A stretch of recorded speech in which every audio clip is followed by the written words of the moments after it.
this can't be it. I'm not going to be sitting in a pool doing backstroke for the rest of my life. That is absolutely not me. When we put too many structures into place, we lose our X factor, because we are who we are and how we play because of our X factor and our ability to just think and play out of freedom.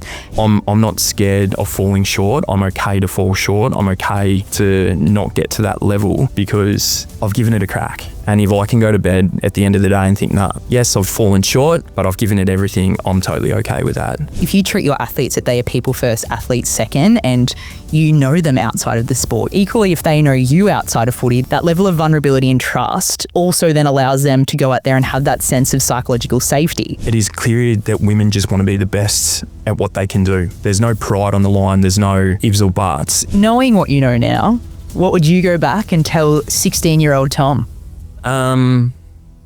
What would I tell me? Welcome to 4TG.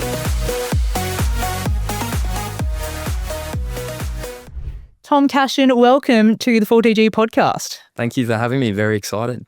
This has been a while in the works, hasn't it?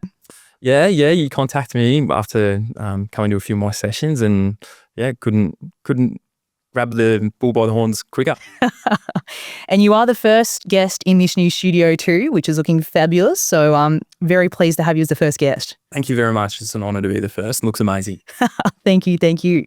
Now, the reason I wanted to get you on was because of a podcast that I listened to you previously, and it was on the State of Play VFLW podcast. And you spoke about how coming into Collingwood, you might have put too much of an emphasis on structure and processes, but you came to realise that it was team connectedness where the gold was. And obviously that has worked out very well for you and Collingwood with the success that you had last season. So today I want to get really deep into the weeds on the importance of team connectedness over structure. Love it. Looking forward to it.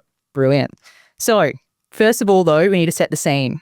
You are a VFLW coach for Collingwood. So we're going to do 4TG set shots. Are you ready? I'm into it. Let's go. Let's go. You're on the mark. I'm kicking. Yep. Absolutely. So first up, what is a belief about yourself you had to drop to become a better coach? That's a great question. A belief about myself I had to drop. That busy is a thing. Especially at VFLW level.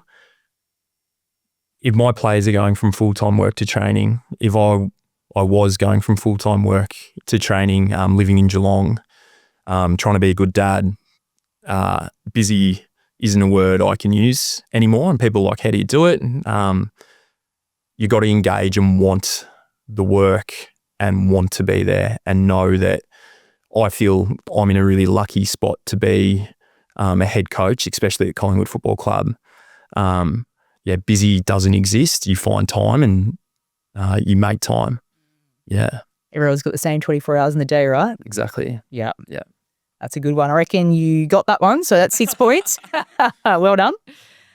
Skill aside, who is the best athlete in your team in terms of the biggest personality hire, who has the best vibes, the biggest hype queen? I've got a few in my VFLW program. Yeah. I'd say Lauren Seghetti would be up there. Spag, very rarely should be called Lauren. She's a ripper of a human, as are all my players. Gemma Ramsdale's another one that instantly comes to mind, that I'd either throw to a joke and stuff like that to keep us nice and relaxed. But yeah, I'm very, very lucky, the people that are in the four walls. Mm-hmm. Well, and that also represents the people who you bring in and the community that you're building and the team you're building, which again, I can't wait to dive deeper down to later. But last shot, game's on the line, siren's gone. Yep. What is the legacy you want to leave as a coach of women's sport? I just want, as women's sport, I'd love my daughter. I've got a nearly 2-year-old girl named Charlie. I just love her to be able to have the freedoms I had as a kid. To have not even the question asked, you play footy or something like that, or whatever she wants to do. I would just love her to have the freedoms to do whatever she wants to do, whether it's sport, whatever. And I hope that I'm providing avenues for that through acceptance, through commitment, through value, through seeing sport, and in particular women's sport. So I don't know if I can leave that legacy. I just think it's more, I'm happy to put a brick in amongst the building of it. Absolutely. And leave the place better than you found it, right? I hope so. Yeah. I hope so. Excellent. Well, let's dig a little bit deeper into your journey. So tell me what sport meant to you growing up. Yeah, well, I'm from a very small town in Victoria, from Ararat, at the base just outside the Grampians, near Halls Gap. And sport to me was literally my community, my friends, my family, my every second of the day was dedicated to sport. I actually was thinking about this the other day about primary school, because now I'm thinking about where do my kids go to primary school. And I was thinking, I actually can't remember much of the classroom, only recess and lunch, with how much sport was a part of my life. And I went down a different route to the majority of my friends. It was like basketball, football, cricket. They were absolutely things I did, but the majority of my friends did tennis, and I did martial arts on a Friday night instead of going to the tennis. So, and I think that's kind of where my coaching really started to take shape. But yeah, a lot of my identity, I think, grew up through my sport, being in different teams, being captains throughout my junior footy career. So I'd say a lot of my identity and traits of who I am as a person have come from grassroots sport. What do you think about sport is the most underrated part of it for young kids? I think that connectionness and like the stories, like I'm 35, turning 36 this year, and I would still, when I catch up with my mates, we're all over the country and the world, but when we do catch up, we still have a moment of reflecting about a moment in sport that literally happened when we were 15 and we thought it was the best. And it's those memories that you just build from experience and win and lose kind of scenarios, and your highs, your lows, and they're the things that you really latch onto and think back really fondly. Like I'm smiling now thinking of some of my mates and knowing the rot that we talk when we do catch up for a beer. And I'm sure those stories get bigger and better every time you tell them. Oh no, my mates will check each other pretty accountably, which is always good too. But we allow them to run it on a little bit. And before we do, actually, mate, remember? Yeah, nothing wrong with a little bit of mayo. That's right. Makes it all the more fun. So where did coaching come in? Well, as I said, I did karate instead of the tennis, and like I've been as tall as what I have been and as big as what I have been since I was pretty much 13 was the last time I grew. So I was kind of seen as a leader, progressed through the karate belts quite quickly. And are you a black? I am. Yeah, okay, so we won't mess with you. Right. 3rd degree black. Wow. And I had to like coach because I've done the time. I'd been there the longest, and my teacher at the time was getting a little bit like, I need help because we're growing. And I'm like, yeah, let's do it. What I didn't foresee, but also loved, like I'd be coaching men and fighting men, and I had to not only teach an 8-year-old on their very first night and be closely connected to them and know, hey, you're probably a little bit scared. Don't be scared of me. Like we're here to have fun and da-da-da. But also if a 30-year-old male or female was there, they're there to defend themselves. So I had to like be able to hold them accountable as a 13-year-old. So that's kind of where my ability to communicate and communicate to the right people kind of grew and absolutely loved. But yeah, was scary a few times when I'm fighting some 25-year-olds, equal black belts as a 13-year-old kid and getting the snot kicked out of me, but all good lessons. Yeah, and I've never heard of 3rd degree, which says a lot about my ignorance of the sport, but all I know of 3rd degree is 3rd degree burns and they're not good. So I'm sure you don't want to mess with the 3rd degree black belt. Yeah, it's been a long time. And now I'm a family man. Yeah. You had a bit of a rebrand. Absolutely. What did martial arts teach you about life, and how do you try and implement some of those lessons into sport and footy now? Everyone's got their different story and highs and lows. Like I went to karate because like I loved the idea of pushing myself. Like I remember like push-ups have been a thing of my life since I can remember. Push-ups and sit-ups, push-ups and sit-ups. Not only my dad said this is how you get stronger, etc. But I just remember like the mental edge of like, okay, I want to get to 100 push-ups nonstop. I want to like daily, still to this day, I do 50 push-ups. It's part of my daily routine. Get up, stretch, push-ups. It's all a part of me, but it's that the thing I love most is this was for me. This sport, going from your footies, your cricket, your basketball, your team sports, if I'm not looking after myself and pushing myself to be the best version of myself, I'm going to put myself in a really dangerous situation. So it kind of like refined or sharpened the axe, I guess, to my mental edge and my desire not to quit. And I think that's helped me along my journey in life in different aspects. Yeah. So you coaching women's footy. Have you always coached women's footy? No. Coaching came to me quite abruptly. I was playing footy, broke my neck, so kind of got pushed out of the game and lost my identity in many ways because I got told I couldn't even do freestyle. I wasn't allowed to clear myself because of the lateral turning of my neck, etc. And kind of really lost my identity of who I was, lost sport. I was a PE teacher at the time. So again, I can't even be involved in the prac when there's short numbers. So in case I put myself in harm's way, because I lost all feeling in my left arm, like it was pretty grim at that point. But I kind of thought, okay, I love this game. I don't want to be out of the game. I jumped in and started coaching the school football team. I was a school teacher at St. Joseph's College, Geelong, all boys school. Worked in that all boys environment, did that for a couple of years. Had done some junior coaching as a younger through uni just to kind of help pay the bills and stuff like that. But yeah, I started in the men's space and then finished up my time coaching the boys just because I felt like I couldn't help them where I wanted to help them. Like I really felt like men, and in particular 17 to 18-year-old boys, you can get to a point, but unless you're a someone, which I wasn't, and that's okay, they're still going to hold like the cues and things that their parents or a junior coach had told them that's poor habits that not going to break to help them grow.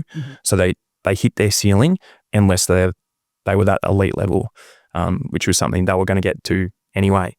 So I kind of thought I can't help anymore. And then I had someone reach out and said, this local women's team is in need of a coach. And I said, yeah, absolutely, let's go for it. Because I knew a lot of people in the women's space playing women's football, and it was something I'd almost been passively a part of for a very long time. And then, yeah, that opportunity came and I thought, okay, I'll interview for this job. And yeah, haven't looked back since. Wow. So in your story, you have had lots of coaching, you've had lots of communication. What did you find were the biggest differences coaching those boys compared to women? That was it. Their ceiling was something I couldn't push. And that mindset of almost, it's not arrogance. It's more that blaseness of, no, I think I know what's right for me and how to get through this. Where in the women's space, I highly recommend any coach give it a crack at some point in their career, because I feel so lucky that it is clear that women just want to be the best at what they can do. There's no pride on the line. There's no ifs or buts. If I see something and I say, hey, try this, it's literally within hours, sessions, and it's implemented. Like the whole bell curve of first exposure, trial, error, implement, continue is so quick, and it's just so refreshing. Like the buy-in that women have, and in particular that I've found in female football. Like I feel like I give a lot, and I hope my players and the people I work with think, yep, he's invested and he's all in. But what I receive back is just pure joy, happiness, and like I'm so grateful for the experiences, the relationships, the friendships that I've built that will last longer than my time coaching. Yeah. It's funny, I've spoken to a lot of male coaches who were coaching in the male space and they've switched over to women, and they say they'll never go back because women are just like, they sponges. They want to learn. They want to be there. They often give up a lot to be there. So their time is valuable, and they don't have that level of entitlement, which sometimes boys can have. So it's almost like this environment where people are switched on, they want to be there, they want to grow and be the best. So if you're a coach in that, like that's an ideal environment to be part of. Now that might change in the future when, standards get a bit better, more money gets involved, but it's almost at this perfect stage now where it's just, we're very coachable, you could almost say. Without a doubt. And like on the other side of that, like I feel so lucky being at Collingwood. From the day one, they're like, no, go learn, go see, from men's space, female space, anyone in the environment you have access to learn and grow from. And like Fly and his team, both on and off the field, they've only accelerated my coaching career with the small conversations, either being in a meeting room or in the corridor. Like I feel so lucky in that space. So tell us a bit about your coaching philosophy. I know that you were very much person first, and that's almost, a lot of people are saying that these days, and I know that you actually practice it. What does it look like in practice in a team? Well, I would probably be, most VFL coaches, I hope, are under the same. Like our job at VFLW level is development and to get people better, because every one of my athletes at Collingwood at the VFL space, they want to be an AFLW footballer, and we don't shy away from that. So for the game style and brand that I need them to showcase to get them to that next level, it's got to be free flowing. It's got to be fun. Like every AFLW player, AFL player, they'll be able to take a defensive mark and kick long down the line, a safety mechanism in football. If they want to get to that next level, they've got to showcase weapons and showcase freedom and showcase, whoa, this person can break lines and be a game changer. I've got to show to them, you can play with utter freedom with me, and that's what I need you to do to help you get to your next goal. And you've got to trust my word that I'm not going to lose my lid if you turn it over, because you're kicking, trying to take the game on. That's what I want you to do. Like if I see you look at the target and then go, oh, bit scary. Yep. Long down the line, I'm like, no. Because the moving magnets, they need you to kick it there to unlock them to play with freedom further ahead of the field. So I feel like I can only do that and allow my players to have success if I generally see who they are as a person. And that happens hours of conversations, but also to generally show them who I am as a person I am. So I've got to open up who I am. And I'll always show a side where we're serious here. Hey, time to focus in, but also have a joke and a laugh. And I need people to be able to be themselves to have success on the field. It's just all about trust at the end of the day, isn't it? Yeah, and that's a hard thing to do. Yeah. Because it's so easy to break. It is. Absolutely. Yeah, but like I'm sure everyone listening now can almost pinpoint a time where they've had a coach where they're scared to fail. And as soon as they make that mistake, the first thing they think about is what that coach is going to think of me. And when we put too many structures into place, we lose our X factor, because we are who we are and how we play because of our X factor and our ability to just think and play out of freedom. And when we have too much structure in place, we're thinking, oh, I don't know if that's part of the play. And you second guess yourself, and it's that split second, which is the difference between being incredible and playing at a flow state and just being a bit average. And that's why like team sport is a challenge, because it, like, as you said, that X factor might only allow you to have success if you know that everyone wants you to do that and needs you to do that. So it's that encouraging aspect. But of course, wins and losses absolutely count, especially the higher you get up. And if you don't have that freedom of what the vision overall is, it's going to be challenging to not only have the stones to do it, both as a coach or a player. Yeah. So how do you find the balance in, obviously you still need structures to fall back on, but how do you challenge your players to take risks and to, I guess, set goals that are probably above what they're anticipated to achieve? Yeah, that's a great question. And like, I'm always going to challenge you on not able to achieve. The person, like, you're going to stop yourself achieving goals, not the people around you. So it's depends on that buy-in and that fearlessness to fail. You've got to have absolute belief in yourself. Like if you put yourself to be, I want to be an AFLW footballer, or I want to be a doctor, or whatever it is, you're the only one that literally will hold yourself back from doing that. Hard work, time, effort will get you there. But you've got to have the stones to just go, yep, I'm not scared of falling short. I'm okay to fall short. I'm okay to not get to that level because I've given it a crack. I've tried and I've failed, and that's okay because I've built myself up to this position where, like, success for me would look different for success you looking into me. And if I can go to bed at the end of the day and think, nah, yes, I've fallen short, but I've given it everything, I'm totally okay with that. And yeah, you know who your friends are in those moments. Absolutely. And you know who your good teammates are in those moments. And yeah, I just think it's holding yourself back, not just being afraid to fail. It's okay. So we often talk about we don't try things out of fear of failure, but often it's really fear of judgment. We think, what are my friends going to think if I set this big goal and I don't achieve it? What are my parents going to think? What is everyone going to think? And really, if you have the audacity to set a big goal and you live out of the frequency of, I'm going to show up every day like I already am an AFLW player. I'm going to put in the work. I'm going to make the connections, going to go the extra part.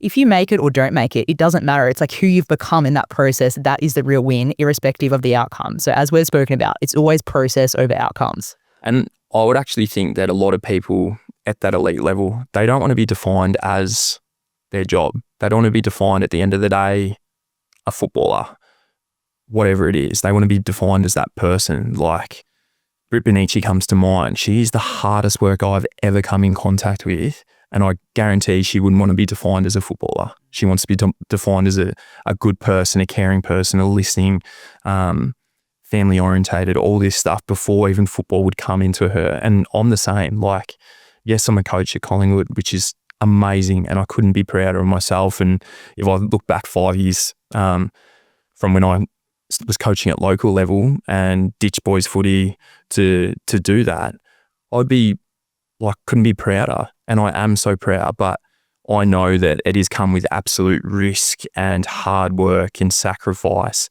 But I've absolutely earned the position I am. Am I still hungry to go further? Without a doubt. Because I just want to continue to be a better version of myself than what I was an hour ago, a day ago, a year ago, a lifetime ago. And people do grow and change, and it's good. But yeah, it's just that push to be comfortable in your own skin, which is such a hard thing these days.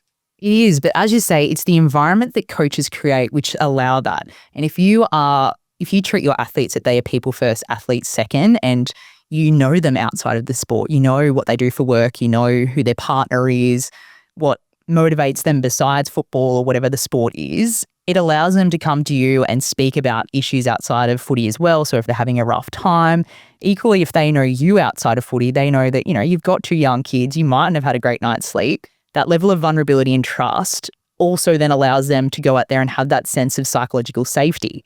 And that is so important. Like, I know myself, still the best coach I've ever had was ANU Griffins way back when. We didn't really talk about structures. In fact, when I started playing footy, I didn't know what I was doing, but we were allowed to go out there, run around. All the connection piece was what we focused on. And we went and won a flag. We weren't the best team, you know, by any means on paper, but it proves that connectedness and the ability to feel safe in that team and have that psychological safety, it really does transcend all structures and stats and everything else. And you would have, shout out to Griff, I don't know who that is, but shout Jerry out to Patron from the ANU Griffins. But you would have wanted to play for the people on the field. 100%. So that's where, like, the game is, it is a game. It's called a game. Yep. And if you work hard to help those around you, the game becomes easier. Because, yeah, you're now fighting off those mental demons of, geez, my legs are gassed, my lungs are exploding. I've missed the last 3 set shots, but I'm still going to chase. I'm still going to run. I'm still going to help. I'm going to go support. And that's where footy is amazing. Like, it is a spot where people can come and be, not only to get away sometimes from their own noise, but to build and grow into something for your memories that you'll talk about forever. Yeah. So how do you try and grow connectedness Obviously, chemistry is something that happens off the field and you get to see the fruits of it on the field. What do you do with your girls at Collingwood that tries to build that connectedness? Yeah, I'm lucky that my group buy in and they challenge me on this stuff too. So that any space needs 360 feedback and the ability to converse and be heard. And I'd like to think that I hear my players when they talk, and I try and adjust and adapt and do what I to help the team, because I'm a part of that too. So I try and listen to my coaching team. I try and listen to my leadership team. I try and listen to our trainers, everyone, to help what is going on. If something needs adjusting, we would like tip to win it last season, which credit to the close. Yeah.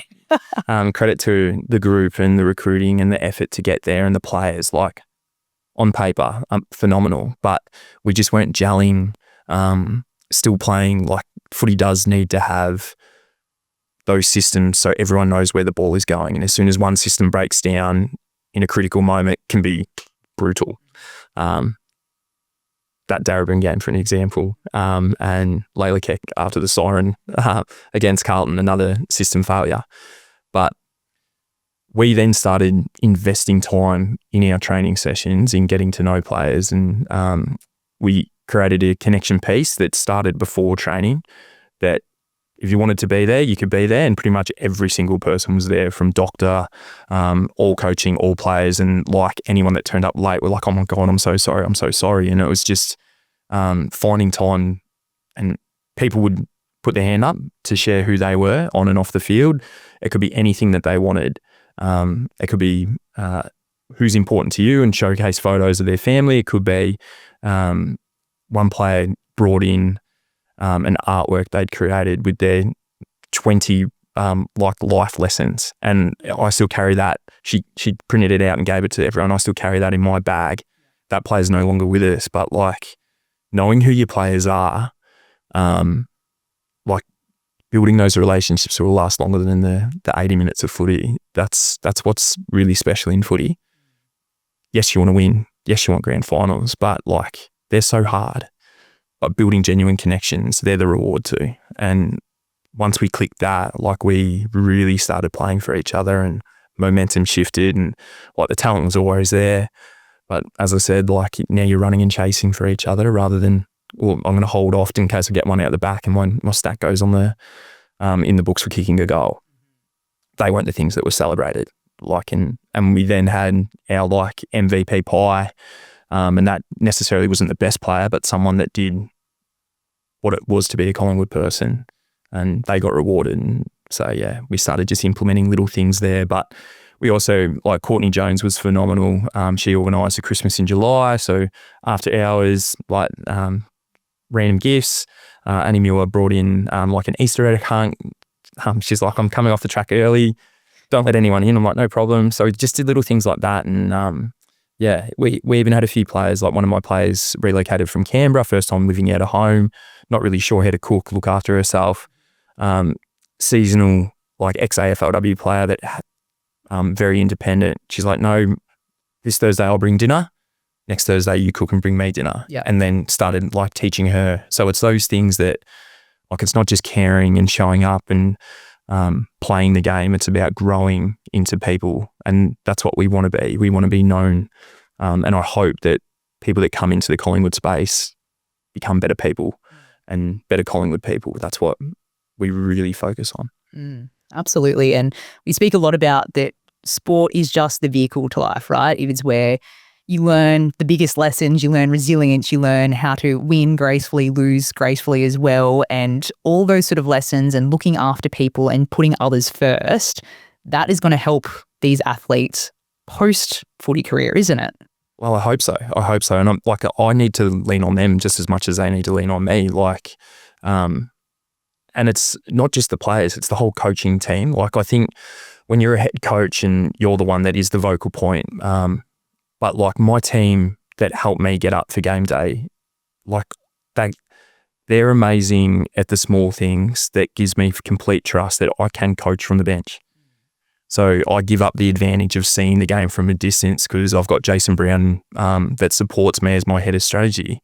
And I trust him that he knows exactly how things are going, what needs to happen. And if I radio up to him on the headset and he says no problem. Like, we are a team united for the one thing to help the success, not just, the player head coach position. Do you think in that head coach position there traditionally is still a lot of ego that they want to do it all themselves? That's a hard one for me. Like Righty at our AFLW level, he's a collaborator. He's probably my number one supporter that challenges me to be the best coach and wants me to be a better coach than what I am and pushes me to go learn this, that. So I haven't experienced that my way or the highway since being at that VFLW level. Reece Carr was the head coach at the Bulldogs VFL when I was with Bulldogs, and him and I would talk like almost more than what my wife would talk, like just to bounce off ideas and see the game. And similar, like Brownie and myself, Jason, our head of strategy at VFL level, like we talk constantly, like refining, sharpening the axe. And it's okay if he tells me, no, that's wrong. And he often does that, which is great. Like, my way isn't always the right way. And it's the same, like if I'm running a drill and it's horrific, players that rightfully can say, Cash, this sucks. Yeah. No problem. I'll put that in the bin, I'll put that to the scrap heap, or I'll refine it until it's right. Because we can't waste each other's time. Yeah. Sounds like that psychological safety isn't just in the team. It seems like it's the staff and, you're actually practicing what you preach. Well, see, that's what a lot of people hear the word feedback and bang, it's a negative thing in their mind. Like that word feedback. Oh, what have I done wrong? And like we've built this thing where if I say, oh, can I give you some, like if I'm about to tell you something to help you improve, people go, oh, can I just give you some feedback? They actually walk into that conversation with that prompt where feedback is a good thing and we can't set it up in a negative way. Yeah. So I want to be the best version of myself, as I've stated a few times. I'm going to do a lot of things wrong and I'm okay with that because I'm happy to hear it, how to do it. And with my players, like every single session, they'll have things that they need to improve on, but hopefully they know that I'm there to help them. I'm in the trenches. If it's ground balls, marking, kicking, vision, helping them, I'm there to help them. And so will my team and so will the players to help each other. Yeah. We have touched on a lot how hard it is for women to coach. So I'd love to know what imposter syndrome feels like from your perspective. Yeah. I remember, so getting the Collingwood position, I was comfortable is the word that comes to my mind. It was my first year at Bulldogs. I could see what we're progressing. I'd helped significantly in the recruiting space there, building that team that made it to a grand final in that year. And Ruffy gave me a call out of the blue. Have you seen the Collingwood position? And I said, yeah, I had, but hadn't really thought about it. And then I called my wife and she's like, go for it. Go for it. Like, you want to be a head coach. Here's your chance. Don't worry about what's happened. Go for it. And I remember through the process, got the job and then couldn't help myself but think, am I good enough? Like, I'm in Collingwood. There's Craig McRae. He's just won a premiership. Like, biggest club in the land. You're a small town boy from Ararat, and in the space of 5 years, you're now coaching at Collingwood. Like, are you good enough? And that doubt, I reckon anyone would feel. Like Marcus Bontempelli's just been announced the captain of the Vic team. I'm sure that he looks at it and thinks, how am I ahead of this? Like, am I the right person for this job? At times, and that would come into anyone. But that imposter syndrome of, I'm not an AFL footballer, never have been, wasn't good enough, that's okay. I think if you set yourself up what you want to do, as I said before, it's about hard work and putting yourself in that. But yeah, I feel more grateful in the space, being in a women's space, any space, but the imposter syndrome does come in because I don't have the runs on the board like your Daisy Pearce. Yeah. I'm never going to compare myself to a Daisy Pearce, and I'm not going to compare myself to anyone. I've got to be me, be the person that I'm comfortable with. It's interesting, isn't it? The self-limiting beliefs that we tell ourselves, and often we get in our own way. They're not true, but there's stories that we tell ourselves, and a lot of people won't even take that risk of pursuing something because of that self-limiting belief. Absolutely. And I want to, at the end of the day, be able to go, yeah, I have tried. I didn't hope, or I didn't go, oh, what if? And some of the advice I give, like when I was teaching my year 12s, I'd say, just ask. Or just like if you need a job, ask for a job, put in a resume. There's nothing wrong in asking. Whether it's you see someone at the pub and go talk to them. Yeah. Whether it's put in for a job that's way out of your credentials, just go in the process. You might get an interview, you might learn something. There is no harm in asking or putting yourself out there. And it's something that I really try and live by. I'd rather take a no, because then I can move on. Or if it's a yes, now I'm moving forward. And the action is the win, really, isn't it? It's going and putting yourself out there. It might be a no, but the next time you do it, it won't be as uncomfortable. You almost get a bit of resilience with that. Definitely. And it's probably easy to talk about it. Like, think if you're attracted to someone. Do they like me? Ask. Yeah, you'll never know otherwise. Or you sit there thinking for the next, imagine if I asked something here or I said something here. Yeah. You're wasting how many hours of your life then conversing with your mates about it. That's right. However, if you just went up and said, hey, would you like to get a coffee? Yeah. I'm all good. Yeah. I'm not thinking about that again. No, or, that's right. Yeah, let's go. I'm like, cool. Yeah. Now I'm into it. So that's how it's very similar to that. Doesn't hurt to ask. Yeah. I love that. Now, you and I have spoken a lot offline about women's sport and where it's going and how we can keep promoting it. In your opinion, what are some of the key levers that need to be pulled to grow women's sport and especially AFLW? Exposure's key. Like, as you're more than aware, women are so capable, and what they do for entertainment-wise in the sporting realm, like everyone can learn from that and be entertained by that and enjoy that. And that's something that I feel very lucky that I'm in the front seat a lot of the time, watching the hard work in the trenches that the players do. If I could only talk about the space I'm in, I'd say that I'm on the side of the fence where it needs to be aligned. I would love to see, especially someone with a family, align AFLW and AFL. I don't care about the time slots. If the time slots for the men's game is locked in for commercial rights because they need that money to grow, no problem, or it's too hard to move it, don't care. Yeah. So it's the 2:10 game on a Saturday. Yep. Play the women after. Imagine Collingwood, Carlton, 2:10 the men, then 6 o'clock the women. The punters are going to stay there and have a beer. They're going to drink. They're going to stay in the stadium. Yeah. And now Plies Carlton and played in front of 100,000. How amazing would that be? Absolutely. But also the hope that instills in that young girl cheering for her favourite players. Yep. Now gets to see both of them. I think that would be amazing. And then you think of the finance, because money is 9 out of 10 reasons for anything. You're only paying the one cleanup crew. You're only paying the one security team, the venue hire. Like if you need to put it from a visibility thing, then move it to online. We're in a space where everything's online. But allow the people to showcase the game in the greatest spaces with the best atmosphere, rather than some spaces that it is currently being played at. Absolutely. That's my number one thing for obviously VFL, AFLW. And as you say, everyone's already there. And the male supporters, if they're there and they hang around to watch the women, it might just be enough for them to realise, geez, the women are actually, they're really good. And it's a different game than the men's game, but it's still valuable. And they start to learn the players. And that's how they become, a little bit from, if they're sitting on the fence, they'll start to support the women. I actually felt like the new rule change with the play on between the arcs, it's a free kick. The game's now adapting back to what the women's is. So they're growing together. Yeah. And I hope people are seeing that the game is growing together. It's not, because it is a different game, but it's slowly becoming more aligned to what it is, because the skill level is getting so much more better.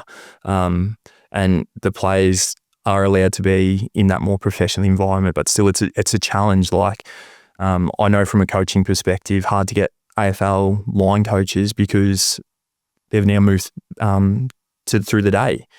And unfortunately, the money just isn't there to get high level coaches unless you're going to take a significant sacrifice to say, okay, I'm going to work in with my job and try and double dip the chip to grab a meeting space here, but then be able to coach and then go back, and then you're potentially managing your family too. So there's challenges in that that limit the growth because the quality just isn't supported around them. Yeah.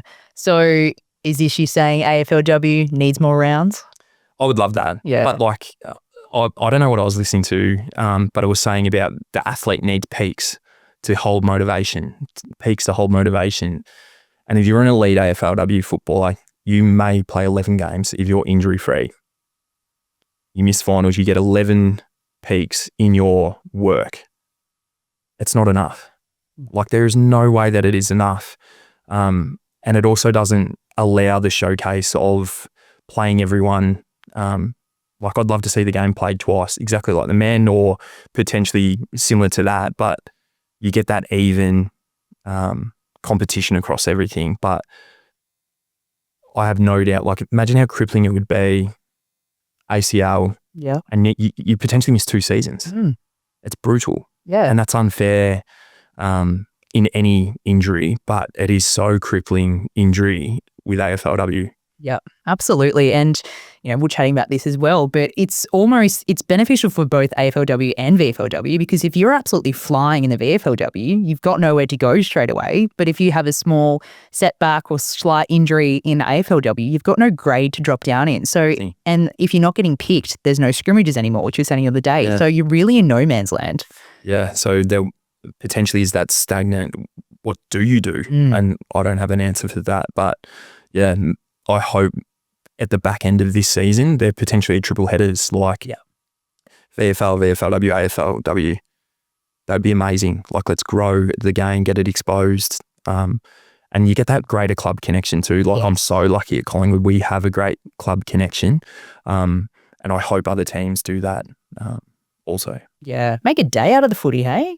Like the old days. Yeah, like absolutely. It's almost like that grassroots. But for being a dad, it's so hard for me to get my kids to go to any of my games or anything like that. But depending on naps or time slots, like, I'd love to be able to grow and expose that to my family a lot more. And I'm sure there's so many families out there that go, yeah, I'd love to take my kid to the 2:00 AFLW game to then lead into, like, I might get the back half of the AFLW, front half of the men's. Everyone's a winner. Absolutely. Like, especially, like, I've got my boy Hunter, he's 3.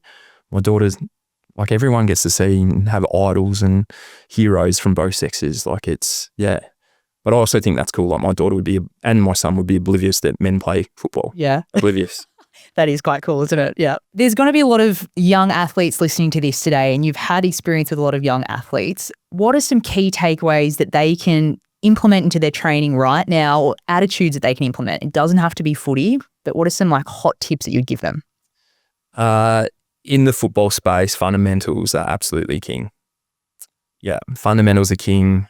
You've got to put in the reps to implement that skill base when it matters most. And it's almost your quality over quantity. So you don't need to be standing, kicking a footy under no intensity. Go kick it under intensity. Go find a way to kick it with purpose. So training with purpose, will significantly help you, because you spend that much time chasing the thing. When the moment comes to put it in your hands, you've got to be able to use it. Yeah, you've got to be able to use it. So fundamentals are king, but quality reps over quantity reps. Yeah, I like that. I like it a lot.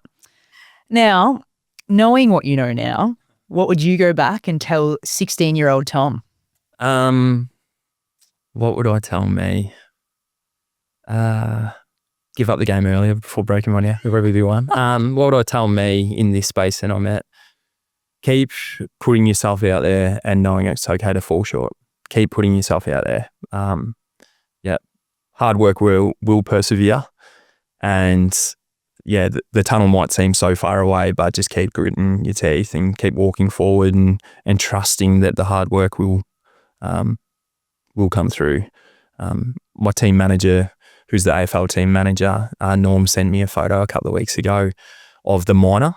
Yeah. And one of the minors turns around, then the new minor comes in, two strokes and there's the gems. You never know what's just in front of you. So that hard work will just keep going. Yes, there will be highs and lows, and keep trusting yourself that, the hard work will pay off.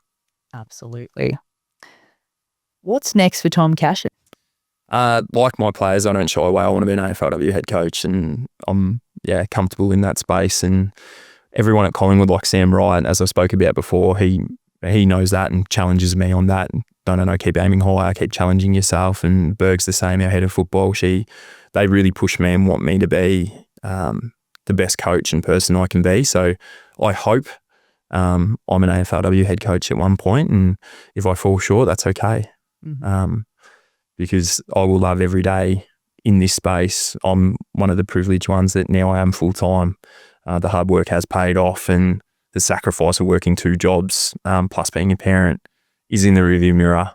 And there'll be different challenges that come with that, of course, but I feel like the runs and hard work is paying off, and the horizon is hopefully closing in. But once I get to that, then I reassess and push harder again. But that's what I hope will be on the cards. I have no doubt that will be on the cards, and the proof's in the pudding, what you've already done with Collingwood in a couple of years, starting with, I think, one contracted player. One contracted player to missing out by 3 points. Yeah. And now people are coming to Collingwood because of you, because they want to play under you. So that is a pretty impressive reputation to have, especially in this space. As I said, I'm very grateful for the opportunities that come my way, but I'm also, I know that in many ways it's been yes, because the hard work has been a lot.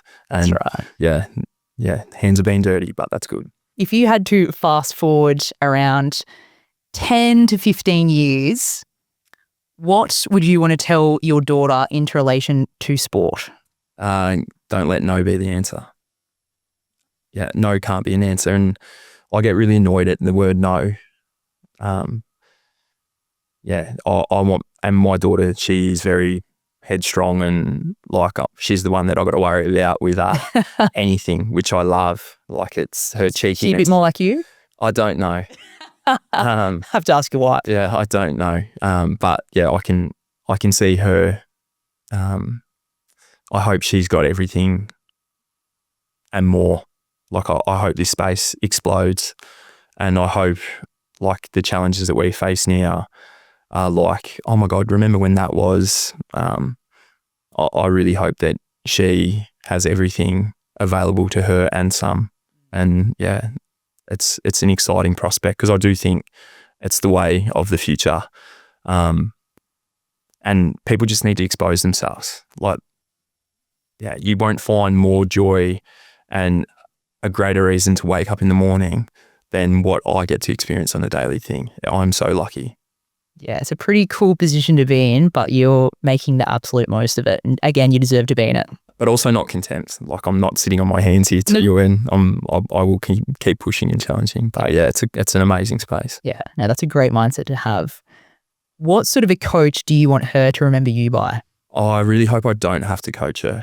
I want her to, like, she can be whatever she wants to be. And if I do have to coach her, it'll be the same philosophies of it's okay to fail. It's okay to have off days. It's okay to not be the best all the time, because I will see you as my daughter, not the job you do, the place you are. You will be my daughter, and it's the same with my son. Like, I don't care what they do, and I just hope in 15 years' time they still want to give me cuddles and kisses and stuff like that, because that's what I want to be. Like, I want to be their dad, not their coach. Yeah. Well, they're very lucky to have you as their dad, and I'm sure they would be very lucky to have you as your coach as well, as are many, many girls. And you're doing a lot with other footballers as well, not just in Collingwood, through Cashin Movement Mechanics. Tell us a little bit about that. So that's my kind of business that I've done. It kind of got me out of my rut when I broke my neck. I needed something and a space to keep me moving, because a lot of things got taken away from me. But I also thought, like, this can't be it. I'm not going to be sitting in a pool doing backstroke for the rest of my life. That is absolutely not me. So I kind of challenged myself, how can I move differently but challenging? So that mental, like, whether it's standing up on a Swiss ball or something like that, that's kind of where it all started. And Like if I'm still and control the core and have a really specific movement to challenge me. And then I thought, why isn't this in Australian sport? Like NFL are so specific to the role that they have to play and train to that specific role. Why aren't we doing that? Like why key forwards not training more power based and then more holding and strength based to replicate what a key forward might need to do?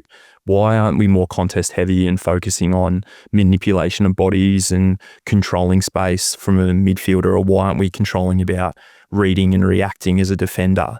Because the game's moved to that offensive style where we don't punch the ball anymore. Like we want you to mark the ball. Let's get the ball back in our hands. So go read, react rather than worry about what your direct opponent's doing. So I just created this space for athletes, not just footballers. I tend to work with footballers because that's kind of the people I'm exposed to, but also the clientele that see my socials. But yeah, my business is based about picking something really refined and targeting it like that quality over quantity reps. I want really unique skill set to improve a certain aspect of the game. And I've done a few now and they've been absolutely fantastic. And like you focus on specificity, which again, you look at the tennis players when they're warming up, everything is so specific to what they're doing. And we don't see enough of that in team sport, which I understand it is harder because you've got to warm up, a team of around 30 instead of just focusing on one athlete. But I think there's definitely more options that, that sort of specificity should come back into team sport. Definitely. And I try to throw that almost onto the athlete. And this is where you can get an edge. This is where, like, when I'm the head coach of Collingwood, I'm coaching structures, systems, moments, situations, etc. Like the game. As an individual, that's not necessarily helping you be a better footballer. It's helping you play that aspect and moment in the game, where within my sessions, like it is critical to execute a skill or think of a read react or think of a mental layer to staying present. Like I do a lot of reactive stuff and people get annoyed because I throw a ball and they catch it with their wrong hand and they now like beating themselves up for, geez, I've got the wrong hand. I'm like, hey, stay in the moment. Don't worry about it. Keep going. It's okay to fail. Like get present. And that's where I see a lot of athletes can significantly improve in that space. Yes. But it does take the athlete like to invest time, invest money to better off that moment. And that's what it is, perfecting a moment, which is so hard. So for all the listeners out there right now, where can they find you? Socials on Insta is probably the easiest. I'm too old for TikTok, but at Cashin Movement Mechanics. And what are some of the resources you've recently launched, which will definitely help a lot of these listeners? Yeah, I kind of bit the bullet and I've created a performance journal really specific to a session or a day or just helping the athlete refine and be focused in on what they're doing right then for their performance. Like it's not a gratitude journal or write me 3 things, all that jazz. Like people that want to journal, it probably isn't for you to write a life story. It's more a journal to make you own your session and get the most out of that session to touch base in your body and how you're feeling about how to execute what you need. Like to challenge, like if you're a footballer, it might be all this, I need to drive my legs out of contest. That's the one goal I'm going into this training session. Every drill, I'm driving my legs out of contest or I'm executing my skill output out better than what I got it in. So if the kick came in swirling or whatnot, I'm making sure I execute that skill out, kicking it, laces out every single time to my opponent to help them to implement that skill to make the game easier for them. So really challenging specific goals for that session. And I just feel like it's that step-by-step process, not worrying about, okay, I want to have a good training session. Let's focus on this to get that. Focus on the process. Focus on the process. And this is very timely too, being pre-season because, we're going into big blocks of training, but it's so important to have intent behind your training and not just going through the motions. So Definitely. I personally have the performance journal. It's been fantastic so far. I'm yet to delve in. So if anyone wants to ask for some feedback, shoot me through. But Tom, I appreciate you coming on and I appreciate your coaching philosophy and what you are doing for women in sport. I look up to a lot and it's a breath of fresh air that you really are putting so much emphasis on the person as opposed to just the athlete. And by default, you're going to get a better athlete from that. So thank you for all you're doing. Pleasure's mine. You should be very proud of yourself too. It's great to see someone so driven to not only showcase women, but also preach what you're kind of showcasing here and investing in yourself and taking the jump in everything that you're doing in the background. So I hope you're as proud as the person in the mirror as the people looking back at you. Thank you. That's very kind. I'll slip you a 50 off this. Beautiful. Thank you very much, Tom. My pleasure. Thank you. You've been listening to 4TG, where the future of women's sport is being shaped, one story at a time. If today's episode hit home, subscribe, rate 5 stars, and send it to someone who needs that push. Stay in the loop at 4TG_podcast or on 4TG.com. We'll see you next time. Same mission, same movement. This one was for the girls.